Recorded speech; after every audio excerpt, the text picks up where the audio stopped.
It's time for the Larry H. Miller Utah Summer Games at Southern Utah University in Cedar City. Register today to participate in the 40th anniversary season of a Utah sports tradition at utahsummergames.org. Participate in over 50 sports around the state. Then plan to join the opening ceremonies Friday, June 5th, presented by State Bank of Southern Utah. Register today to participate in the 40th anniversary season of the Larry H. Miller Utah Summer Games. Do you love the Tabernacle Choir? This year, the choir's music is everywhere you are. Listen to your favorite choir songs and music and the spoken word anytime you want on Alexa by simply enabling the skill. Alexa, play music in the spoken word. Now playing music in the spoken word. You can also download the Tabernacle Choir app, subscribe to the choir on YouTube, listen on Spotify, and have access to all their wonderful music. Happy listening. DJ and PK, it's 97.5, the KSL Sports Zone. Joined now by Ben Anderson. You're going to hear Ben. 2 o'clock today with Jake and Ben, right here on the Zone. How are you, big guy? What's going on, Ben? Jake this week. Jake's out. I'm rolling solo just like you. Ha. Well, PK's back tomorrow. I'm going to do a couple days. So, long weekend. Yeah. PK had to do a couple of weddings, actually. One of them was out of town. His own or somebody else's? Somebody else's. All right, Ben. Game 7 in the books. I believe there's about 4 lessons the NBA is going to take from this series in Game 7, and I believe it's going to reinforce everything we complain about in the NBA. But before we get to that, enjoyability factor, I thought that was about a 10. Super impressed by the way the Spurs young guys came through. Castle wobbled a little late. He was really good limiting the turnovers for most of the game and then stacked a few of them up there late in the game and ended up finishing with 6. Thought he was going to finish with 2 there the way he was going, but then he started coughing it up. But I did think that Castle was good, Harper was good, Wembanyama was good, but I can't buy that they are here forever because I was just getting told that about the Thunder a year ago. Yeah, nobody's here forever anymore. That's what the NBA is teaching us, that, we thought Milwaukee might be a dynasty and Denver might be a dynasty and Boston might be a dynasty. It's just not what the NBA is about anymore. And that's very much by design. The financial rules say that that's what they're trying to accomplish. And you hit your tax aprons so quickly now that you start having to replace some of your key role players, which is exactly what Oklahoma City is going to have to do this offseason. And when you bet on hitting on draft picks over and over and over, historically, that never works. If every team hit on their draft picks, everyone would be really good. But most teams aren't very good, even when they have really good draft picks. So Oklahoma City trying to do it with, the 13th pick and then the 16th pick or the 20th pick. You might find an A.J. Mitchell every once in a while, and that's great. But you're going to run out of luck eventually. And then you're, a 3-man team. And I think right now the league is really favoring depth. So that was one of the lessons, I think, is that as much as we all hate load management, of all the things people complain about, my number one gripe is I go to the game and I know I'm not going to see 2, 3, or 4 of the 10 guys who should be starting. There's just so many guys missing all the time, and it bugs me. But I get why they game manage. I was texting with a friend at halftime and said, whoever loses this series is going to say we could have won it if we were healthy. The Spurs had injuries early in the series, lost 2 of the first 3. The Thunder had injuries late in the series. They lost 3 of the last 4. So load manage your guys. Keep them rested. Keep them healthy. There's so many soft tissue injuries, so many hamstrings and calves. I just feel like this series reinforced you better limit what your guys do in a regular season and keep them healthy for the playoffs. Any disagreement there? No, and that's the other part of the dynasty thing that I think is just not going to work is that you're going to run into injuries. There's just guys are getting hurt more often, it seems like, especially the top players who are playing a lot. And I don't know if it's because of a lack of load management, too much load management, too much practice, too little practice. I really don't know. I don't know if the game is too physical or too athletic. But, these super outlier bodies like Wemby have never lasted very long. So it's probably good that the Spurs are trying to strike now. And we'll see. Yeah, Steph Castle plays a very aggressive style of game, not unlike what Jalen Williams does. And Jalen Williams was hardly available in this series.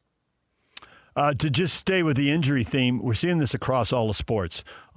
Pitchers are just, the Cubs have like 10 guys, 10 pitchers on the list at any given time. It's unbelievable how many injuries they've had. The New York Giants just lost a wide receiver, Gunnar Olszewski, feared torn Achilles, which would be their 3rd Achilles injury of the offseason. So either all of this push, science, human performance, maximizing it, maybe somehow they've got guys training the wrong way, or so much is being asked to compete at the highest level, bodies just break down and there's nothing anyone can do about it. It's that hard to compete at the highest level. I don't know what it is, but injuries are just wreaking havoc on rosters in every sport. And we've also talked to doctors, I know you have as well, and it's speculative at this point, but kids are, specializing in one sport earlier in their life and, putting maybe more in wear and tear on their body in specific ways, or not strengthening their body overall the way you used to when you would play baseball through high school and football and basketball or whatever your other sport was. Now you start specializing in the 7th grade, and what if that has something to do with it? That's not something you can fix with load management midway through the year. So we don't know exactly what's going on. Clearly, if we did, people would stop it. But that's something where you have to be really lucky. And what's worth recognizing is last year the Thunder were extremely lucky. They were very healthy all year, and they won a title. In Boston, when they won their title, they were very healthy. It's the only year Kristaps has really been healthy his entire year. So that's going to be a part of it. You got to be deep. You got to be healthy. And if you do have a couple of injuries here and there, they can't be significant, and you better have somebody ready to step up and replace them. Really impressed by the way the Spurs shot the 3-pointers. They had multiple guys making multiple big threes.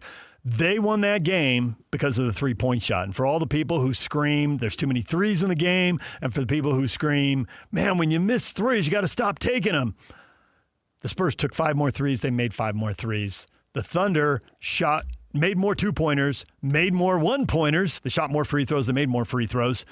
But they didn't win the game. The team that made the most threes won the game. So if you think you're going to see any shortage of threes going forward, good luck with that. And that also might be the reason why we're about to have our 8th champion in 8 years. There is just a higher variance in 3-point shooting, and that's the truth. And OKC was good last year, and Boston was elite the year that they shot it very well. And, they didn't shoot it as well this season, certainly not in the playoffs. So you have a bad series, you can be the favorite and you can lose to Philly like Boston did. So obviously that's going to be a huge storyline going forward. And it also reinforces that you better have 3-point shooters. And I think, if you want to look at a Utah Jazz conversation or what the Angels have done historically, they've really favored shooting in the draft. They've liked to go out and get guys who shoot, which becomes a pretty interesting wrinkle in what the Jazz are about to do 3 weeks from tomorrow. Look at the shooters and who's available at the top of the draft and who the Jazz might like. Looking forward, Knicks, Spurs. There's an old cliche in the NBA, if you have the best player, you win. Looking at you, Victor Wembanyama. But there's another cliche out there. Hey, young teams just don't win. Have the Spurs cleared that young team thing in your mind by beating the Thunder, or they still got to do it? Castle still might have too many turnovers.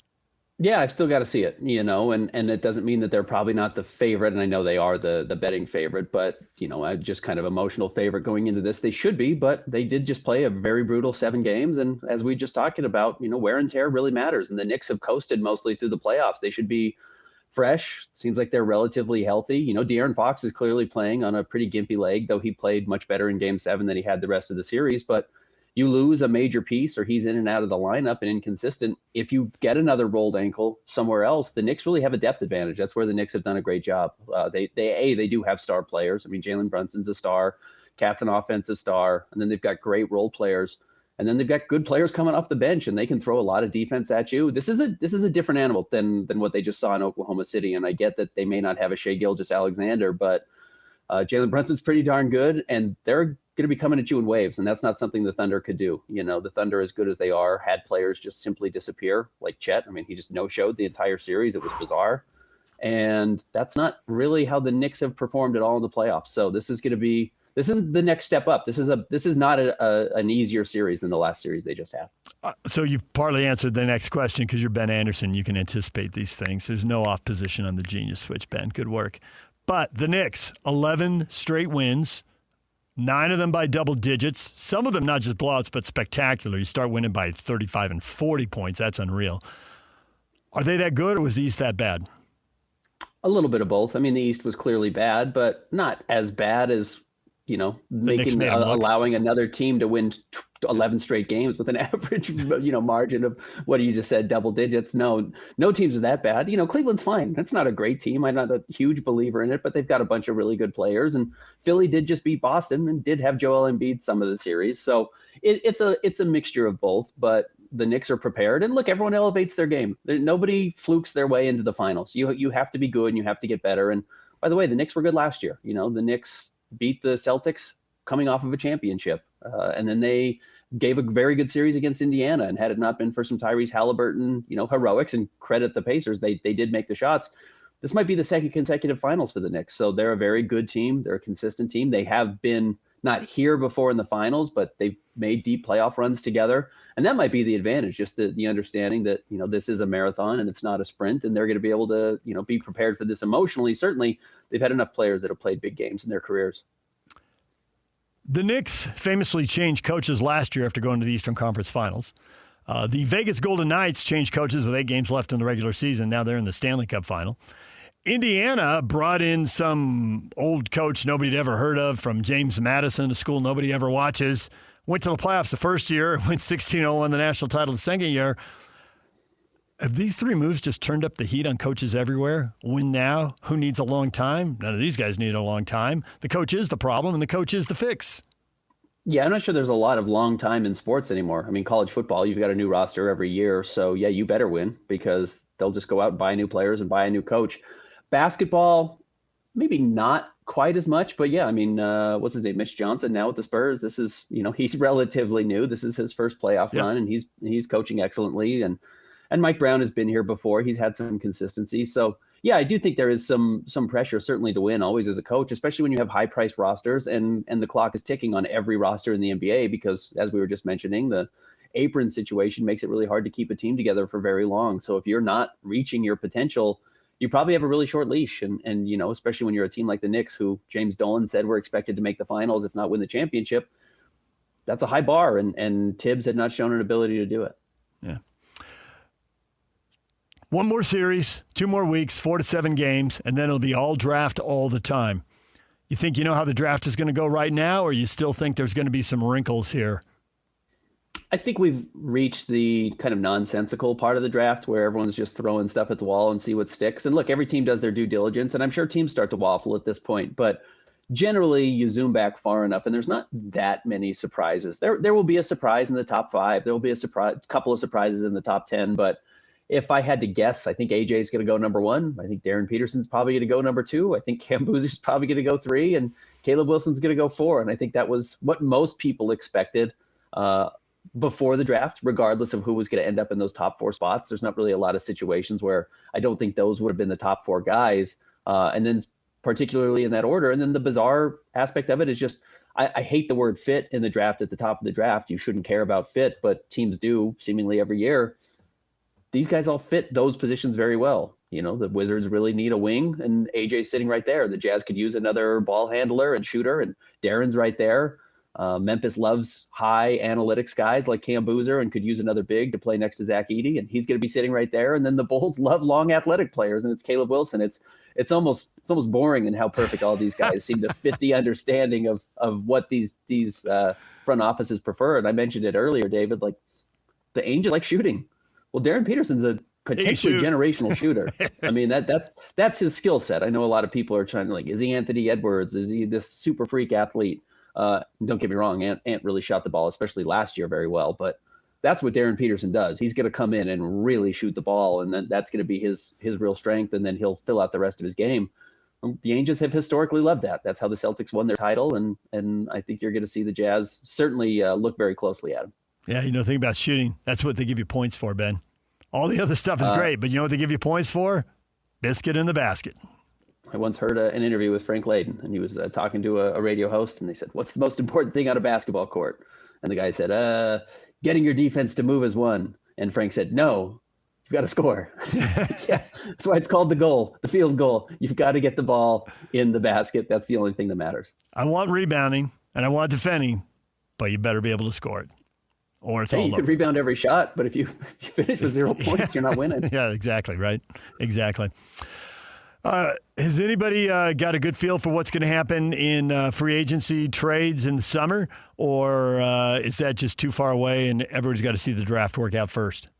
I think you're probably going to see the league held hostage a little bit by Giannis. That generally is what happens. A couple of teams will be lined up and not willing to make major moves. So that's Golden State. That's probably Orlando. I still, I know the report came out yesterday that Oklahoma City's probably not going to go after Giannis, but step back for a week, zoom out and start to wonder like, hey, is this championship window going to last very long? Giannis would certainly help it. So I think teams will wait for that. But I am curious, David, with the new draft rules and how hard it is to know what's going to be coming up for you via the lottery anymore. I wonder if we see more actual draft night trades, big trades on draft night, because that is, you know who's on the board, you know what the pick is. It's not just guessing, could this be 1 through 16? That becomes really difficult. There's not a lot of value in that. But once you actually get to draft night or post lottery, I wonder if we start to see a few more trades go down that are kind of blockbuster trades, when generally those would happen, a little bit earlier into July versus late June. So if that were to happen, say, let's combine your last two answers here. If that were to happen with Giannis on draft night, it doesn't make any sense to me that Giannis, the Wizards, would make a deal. They're too far away. It doesn't make any sense that Memphis or Chicago would make a deal. There's only one team in the top 4 that looks like they could be a playoff team and win a playoff series next year. It'd be Utah. I think if you're the Jazz now, kind of, weirdly, it's such a bizarre spot to be in. Like, I think the number 2 pick is too rich for Giannis, which is really crazy to say. I mean, Giannis 24 months ago was one of the 3 best players in the NBA. And truthfully, I think he probably is still top 3 or 4.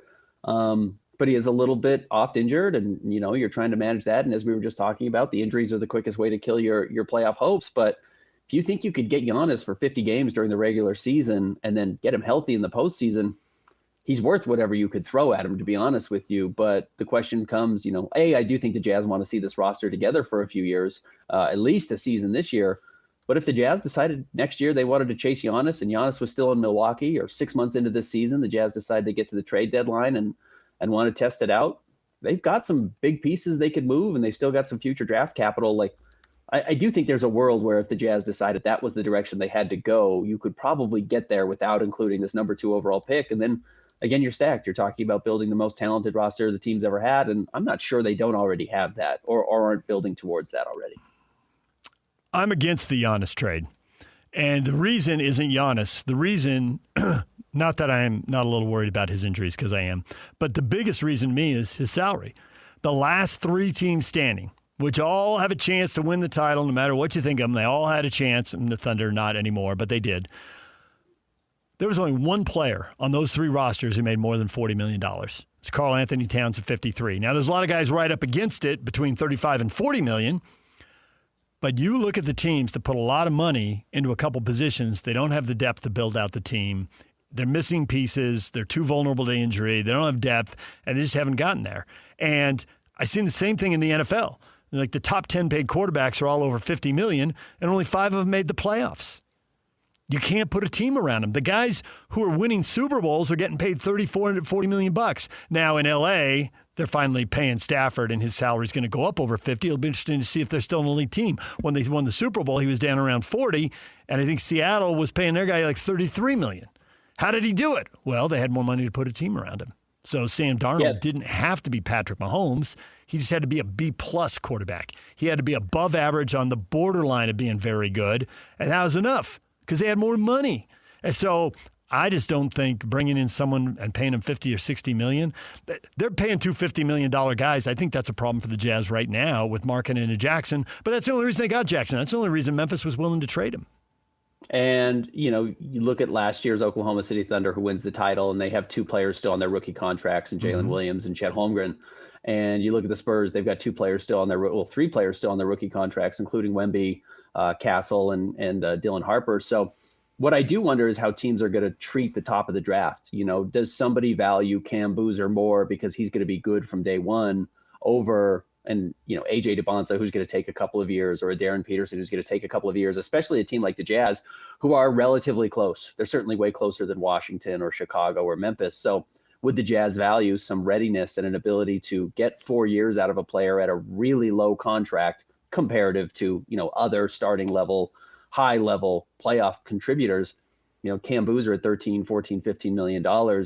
If he's one of your 3 or 4 best players, which now is what Steph Castle is and Dylan Harper is and obviously Wemby is, that really gives you a lot of flexibility around the fringes to make moves and improve your roster and maybe even overpay in a spot. De'Aaron Fox is clearly overpaid for what he contributes, but you can afford to have him and he's a nice luxury at this point. If you can overpay for somebody because you have another contributor on a really low contract, that's super valuable in today's NBA. And would you draft accordingly? Or could that be the deciding factor? Sometimes we say we'll fit at the top of the draft if we think two players are in the same tier, should be the deciding factor. What if the ability to contribute right away is that? We see that a lot more in the MLB draft where, a guy who's 1 or 2 years away might be favored for a team that's pretty close versus the high school prospect. Do we start to look at the NBA draft a little bit more similarly? I think the MVP in the league this year should have been Jalen Brunson. He took $35 million. He could have leveraged his way to more. He knows how to do it. He chose not to. His agent I don't know if he liked the plan, but he went along with the plan. And what a break for the Knicks that they have Brunson on $35 million instead of paying him an extra $10 or $15 million more than that. Major break for the Knicks. Helps when your dad's a coach on the team, and I think your agent used to work for the GM. So yeah, it's kind of nice when those things work out for you. But hey, that's you got to find any advantage you can. And yeah, the Knicks got fined for tampering. They lost the 2nd round pick, and it seems like that was probably a pretty good trade for them. And if they were paying Brunson $50 million, that'd be 15 more than he's getting right now. Would they be able to afford Bridges or Hart? Pretty easy to assume that one of those guys wouldn't be there, and then how different are things? Well, if those guys win a title, it's because, Hart has a huge series or Bridges has a huge series, and they shut down a Harper or they shut down a Castle. I mean, that's what it takes. It takes Julian Champagnie he's got to be on a minimum contract. I don't know how much Julian Champagnie makes, but it can't be very much. He hit 6 threes in Game 7. I mean, you have to have those stars step up. That's just part of the game. Steve Kerr has to hit a big shot against the Utah Jazz. It's just your role players have to step up huge, and that's where you got to be able to maybe pay a little bit extra here or there to have them step up and be ready in a series like this. Julian Champagnie makes $3 million this year, and he'll make $3 million next year. Yep. Team option. I'm pretty sure they're going to pick that up. That's a good deal. Huh? I really know the league, don't I? That was a rock solid assessment by me right there. All right, Ben, we appreciate it as always. We will hear you more on all these topics today at 2 o'clock. Normally with Jake, but not now with Jake. Just you flying solo. You're genius, unimpeded. Well, a lot of draft talk, a lot of finals talk. Okay, we'll look forward to it. 2 o'clock. Thanks a lot, Ben. Thanks, DJ. All right, this is Ben Anderson. Hear him today at 2 here on The Zone. When you come back, everything you missed in this show next. Stay with us.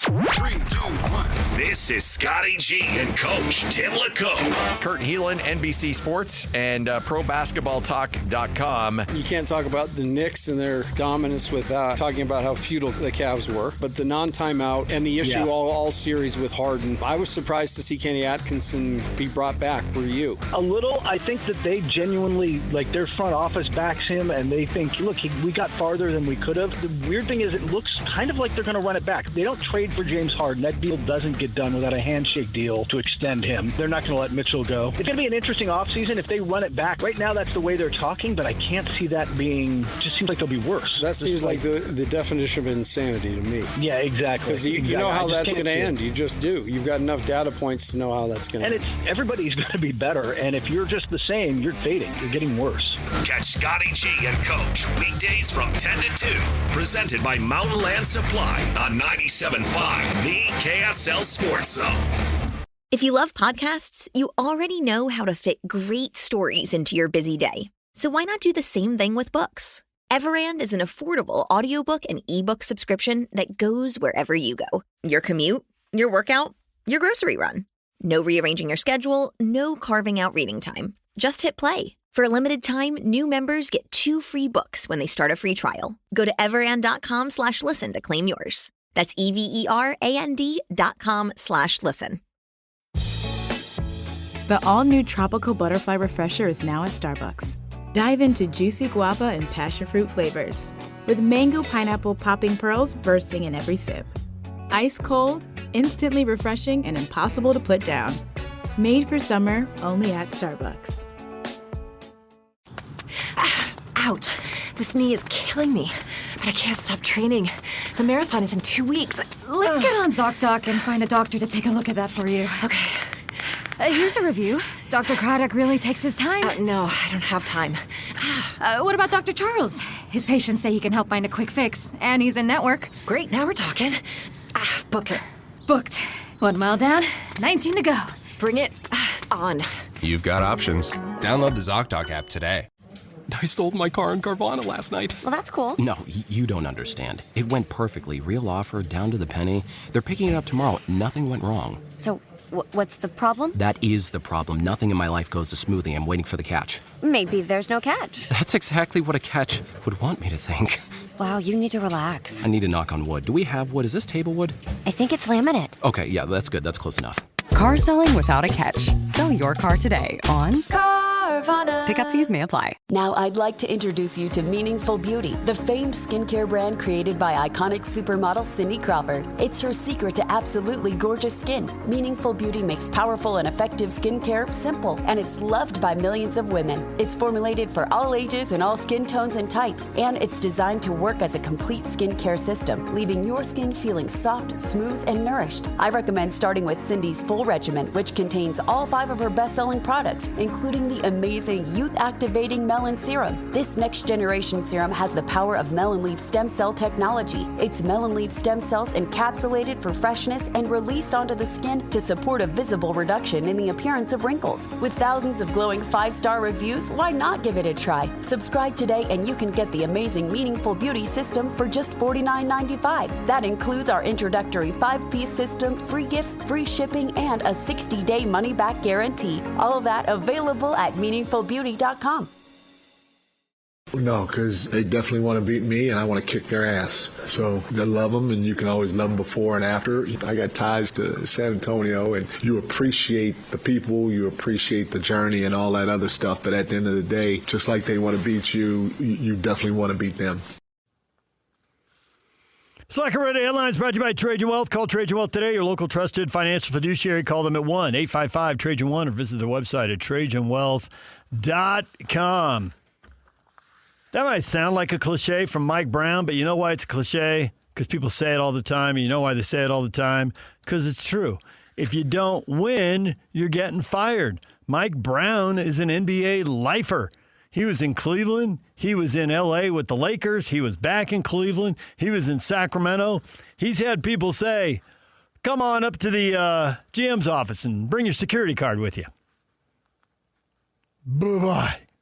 So, yeah, he wants to win. That's how you keep the job. He is very well aware that he got the job because somebody got fired for losing in the conference finals. Now, that may seem outrageous to you, but that's what happened. And furthermore, looks like it's a little justified because now they're in the NBA Finals. And you can say, well, it's a different year and it worked out and they would have done it if Thibodeau was there. And maybe they would have. We'll never know. But I'll bet you right now in the owner's luxury suite, they're thinking they're pretty smart for changing coaches. They're in the NBA Finals with Mike Brown. So, yeah, he was in San Antonio as a Spurs assistant, and he's got friends there, but you got to win. Game 1 Wednesday night. Oh, one more hot take. I don't know how hot this take is. Well, I'll let you decide. Maybe it's a medium warm take. But why do people constantly criticize the NBA's credibility? The games are fixed. The playoffs are fixed. The lottery is fixed. Man, a lot of people are addicted to something that apparently is just pro wrestling because it's all scripted.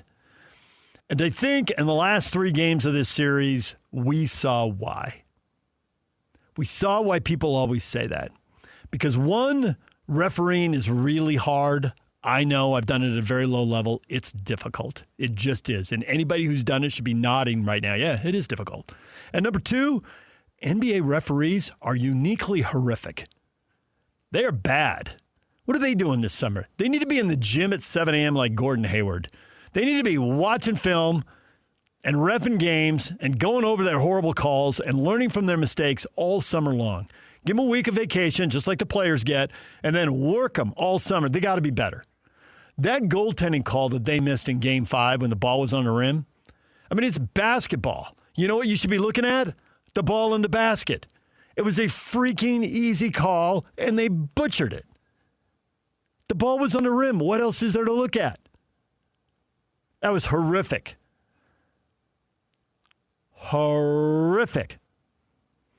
And what happened when The coach tried to keep his calm and tried to ask for a review. We've got review now, so we won't make mistakes. They freaking ignored him. He's standing there where he's supposed to be, making the signal with his hand, looking right at the ref, who freaking looks right at him and ignores him. Horrible. And then, in Game 7, the best player in the game, Victor Wembanyama, has the ball at the top of the key with nobody around him, nobody screened away. You got at least 2 of the 3 refs can see him. They can probably all see him, but at least 2 of them can. Maybe the guy on the baseline screened.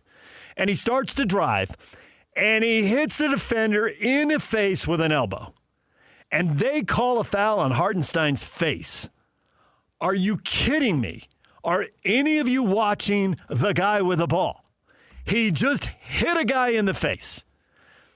The coach comes out on the floor and signals for review, because if he just stands on the sideline and behaves, he knows, as recently as Game 5, he'll get ignored, and they tee him up.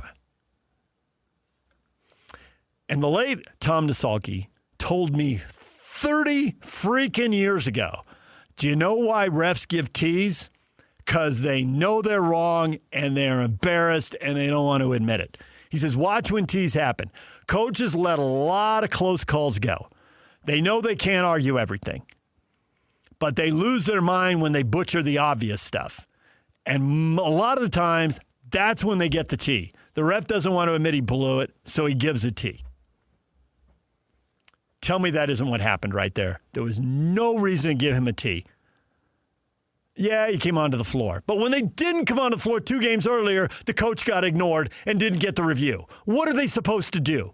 You guys are going to screw it up one way or another. Maybe the commissioner doesn't mind being called a liar and a cheat, but my guess is he does, because most people don't like that. But that's the reason why. It was just bad refereeing. They screwed over both teams. That's what PK always says. If you spend too much time complaining about the refereeing, you're just wasting your time, because there's a lot of calls and they miss them both ways, and you don't have to examine every call. Well, the goaltend benefited San Antonio, and they won Game 5. And the foul on Wembanyama did get reversed because they did review it, but the technical foul that they didn't deserve, that was a free point in a close game. Gave him a free point. They got to fix the refereeing. Spend all summer fixing the refereeing. Do these guys ref games and watch tape all summer? Because the thought that they're off for four months going to the beach or whatever, no. These are supposed to be the best refs on the biggest games, and they're blowing it, and we all know it. And refereeing stuff off the ball, and there's so many fouls, and you can't call them all. And the guys who called 51 fouls and awarded 70 free throws in Game 5 got criticized because nobody wants to watch that. I get it. But then you watch all the fouls they didn't call in Game 7. In some ways, they got the refs coming and going, right? If you call every foul, you're going to get criticized. But if you don't, you're going to get criticized. It's a problem. It's the nature of the game. I don't think that part can be fixed. But you got to get the easy stuff right. And they didn't in the biggest games with the best refs. And they weren't trying to cheat anybody. They were just bad. Earlier in the show, we talked with Ben Anderson about the NBA Finals. We talked with Jay Stevens about the Stanley Cup Final. You can get both of those wherever you get your podcasts. KSLSports.com. Go to YouTube, the KSL app, the KSL Sports app. They're everywhere. Spotify, Apple, wherever. Catch up on that. Jay Stevens said his bracket was really good until Vegas took down Colorado. That really blindsided him. He didn't see it coming. Yes, Vegas had a coaching change, and yes, it has powered him. But with 8 games left, they got Hart back as a goaltender. And he's been on fire. And they're unexpectedly in the Stanley Cup Final. Having said that, Jay expects Carolina to win. Now, both these teams defend with some real passion and some real intensity. They don't wait to defend in front of the goal. They go get you in the neutral zone. Don't let them inside the zone. They don't get into the attacking zone. They don't get into dangerous areas. So there's a chance you'll see a super physical Stanley Cup Final, but there may be a limited number of shots. A bunch of guys crash into each other in the middle of the ice, beating the snot out of each other. But the whole thought you're going to see a bunch of 5-4 games, I probably wouldn't hold your breath on that. Goals will be at a premium. And who takes penalties?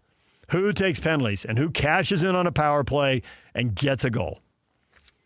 Probably Carolina. The Eastern Conference was better than the West this year, and Carolina was the best team in the East, the second best team in the league. But you never know. Vegas got a hot goaltender, and they're on a roll. Jay Stevens, wherever you get your podcasts, check him out. Injuries keep piling up. Giants, a third Achilles injury in the offseason. Gunnar Olszewski. Got it. It's feared he's torn his Achilles, so they'll take a look at that. Later today, we might find out about a big NFL trade. The new year starts at 4:01 Eastern, so 2:01 Mountain Time. And at that point, the Eagles can trade A.J. Brown. Lots of speculation in New England. We'll see if someone else swoops in, makes a play for him. The Rams were interested previously, seem to have backed off. The Chiefs have been thrown out there because they need a big-time receiver from Mahomes. We'll see if somebody swoops in or if A.J. Brown is going to the Patriots. The roster moves that the Eagles have made as they build depth in that room suggest that he's gone. And he wasn't particularly happy. And it didn't look like teammates had wanted to talk about him when they were available to the media here recently. So expecting something maybe as soon as 2:01 when Ben comes on the air this afternoon. We talk college sports. Big 12 Conference is the first to be in full alignment, have all its member schools agree to sign the participation agreements with the College Sports Commission, but it only kicks in if all 68 schools sign, and there are plenty of schools that haven't and mostly have the more money, and why would they? There's also a huge argument that the players need to collectively bargain something. Why would they? They're making a ton of money. It's like Major League Baseball. Why would they?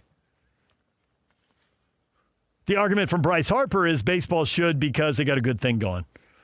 He said the sport, they can't lose that momentum. Baseball has great momentum now. And he says, wherever you're at, whatever they're coming with, whatever we're coming with, referring to the owners and players, you have to come to an agreement before anything bad happens. It's not like 94 where there's nothing else to do. Ton of streaming options. You can watch sports worldwide now. Tons of gaming options. There is stuff to do. People walked away from baseball in the 90s, disgusted by the lack of World Series, didn't come back until everybody got juiced up and starts hitting home runs. Bryce Harper, the voice of reason. Hard to argue with what he said, and nonetheless, these sides have a habit of really fighting. So we'll see where that goes. College World Series underway for softball. Baseball's in the regionals. We'll know the 16 super regional teams by the end of the day. Some we already know. The SEC already has 5 of their 16 teams in the league. 12 got into the NCAA baseball tournament. 5 have made it to the super regionals, and they might add to that total today. In softball, 12 of the 16 teams got in. 9 made it to the super regional. 9 of the 16. 16 teams in the super regionals, 9 of them were SEC teams. 8 teams went to Oklahoma City for the College World Series. 5 of them were SEC teams. We're down to 4 teams. 3 of them are SEC teams plus Texas Tech. Is the SEC going to keep spending this much money on baseball and softball? Or are they going to reallocate some of that money to football? Because getting outspent in football, and they're now 2-8 in college football playoff games. It just means more. Is that football? Or is that softball, baseball, women's gymnastics, men's and women's basketball? The SEC's made progress in those areas or dominated. They have 7 of the last 8 college baseball champions. Be interesting to see what they do. All right, DJ and PK, we'll come back. Your feedback is coming up next. Stay with us. DJ and PK, this is 97.5, the KSL Sports Zone. If you love podcasts, you already know how to fit great stories into your busy day. So why not do the same thing with books? Everand is an affordable audiobook and ebook subscription that goes wherever you go. Your commute, your workout, your grocery run. No rearranging your schedule, no carving out reading time. Just hit play. For a limited time, new members get 2 free books when they start a free trial. Go to everand.com/listen to claim yours. That's everand.com/listen. You blew right past our exit. That's it. I'm going on ZocDoc and finding you an eye doctor. Come on, babe. I don't need glasses. How about Dr. Stafford? Patients say she's really quick at finding the right prescription. Yeah, pass. Dr. Taylor? This review says he helped me realize my situation isn't as serious as I thought, and he's in network. Okay, fine. Book it. Whoa! Why is there a tiny volcano in the road? Honey, that's a traffic cone. Right. You've got options. Download the ZocDoc app today. Make game day yours. Tickets, food and drinks, stats, and streaming. Everything you need is in the Utah Mammoth app. Download today and make game night easy. Download on both Android and iPhone. Tusk Top.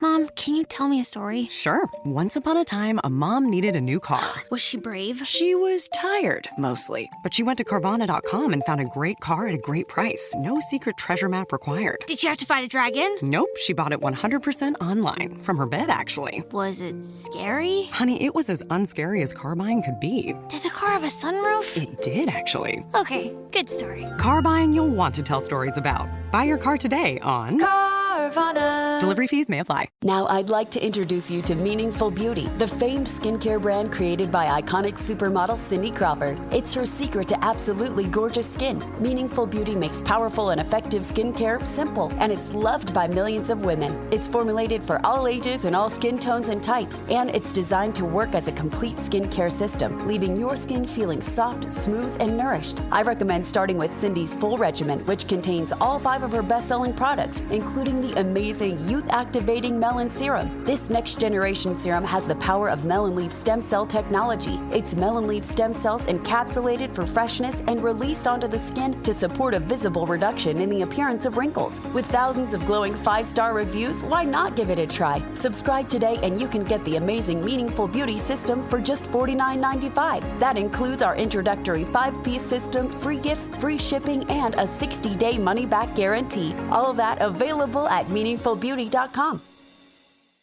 Join Scotty G and the coach, Tim Lacombe, Wednesday from 10 to 2 at Mountain Supplies Grand Opening in Eagle Mountain at 766 East Split Rock Drive.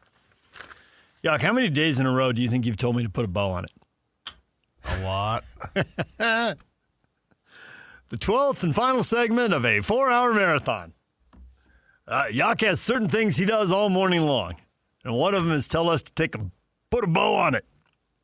The package is almost wrapped. That's what it is. Question of the morning, are the Spurs unstoppable now? U-State Iceman Jack Dunbar sends me, Pee Wee Herman, I know you are, but what am I? This guy has your answer, he says. Captain Cody says, the Knicks get the sweep. Never pick a sweep, people. Come on now. How many times do we get a sweep in the NBA Finals? I mean, how many times do we get a sweep in any series? It's always surprising. And the Knicks have had 2 in a row. I just can't believe they're going to have a third. Yuck. Do you remember our last sweep? I don't. Last year went 7. I remember that. See if you can find that, Yuck. Let me know.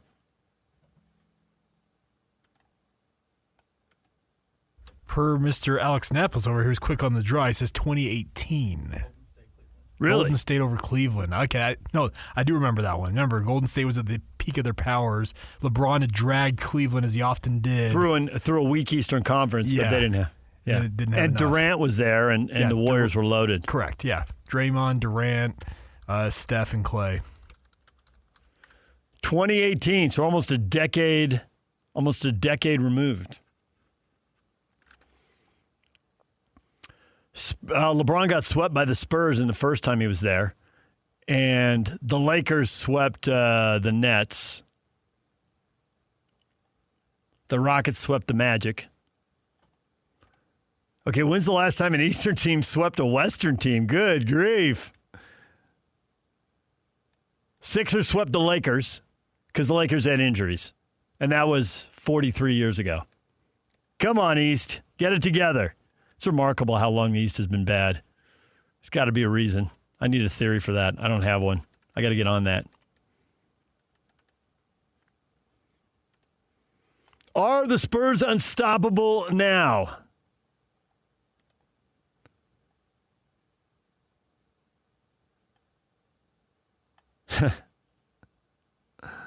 Sorry to say, but Wemby has maybe 3 years, if that, and then his feet and ankles will start to fail him. I'm not wishing anything on him. I'm just saying realistically that's what's going to happen. Yes, he's a huge problem when he's on the court, but is he going to have a long, healthy career? I highly doubt it.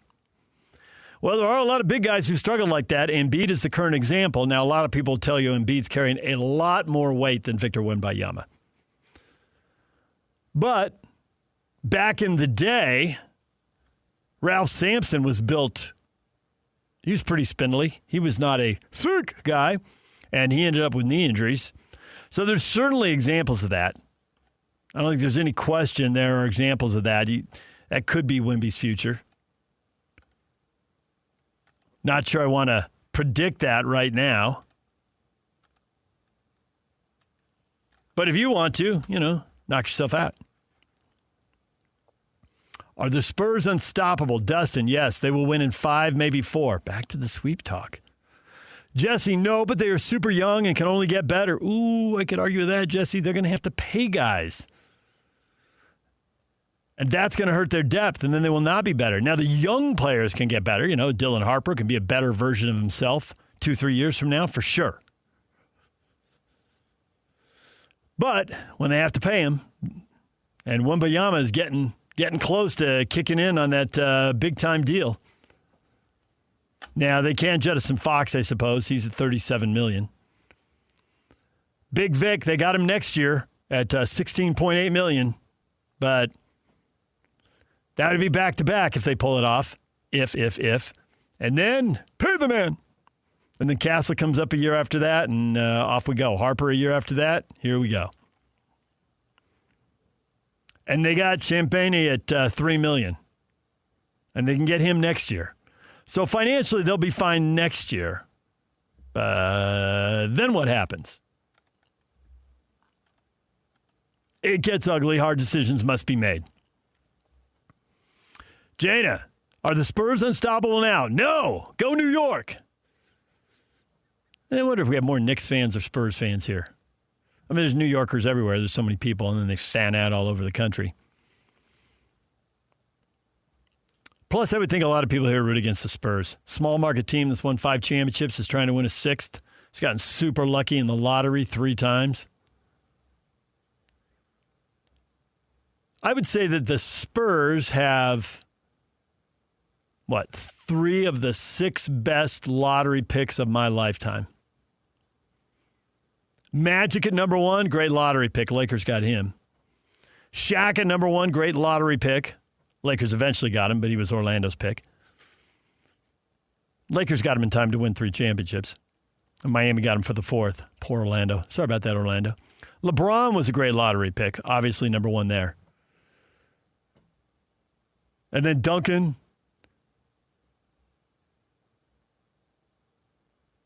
And Victor Wembanyama. Now, Cooper Flagg, David Robinson. Is David Robinson next at 6? You could Patrick Ewing.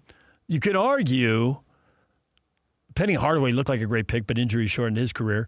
You could argue David Robinson would have been Patrick Ewing. Really good career, great stats, huge figure in the history of the franchise, but not a champion.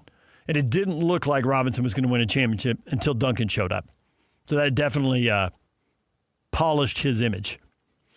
All right, out of time. Coming up next, it's Scotty G and the coach, Tim Lacombe. Stay with us. They're next. Summer is all about freedom, fun, and growing up. And between the ages of 9 and 13, kids are starting to form their views about alcohol. With more independence, their still developing brains need more guidance and support than ever. That's why summer is the perfect time to stay connected and plan fun, safe family activities together. Research shows kids who spend quality time with their parents doing what they enjoy are less likely to drink underage.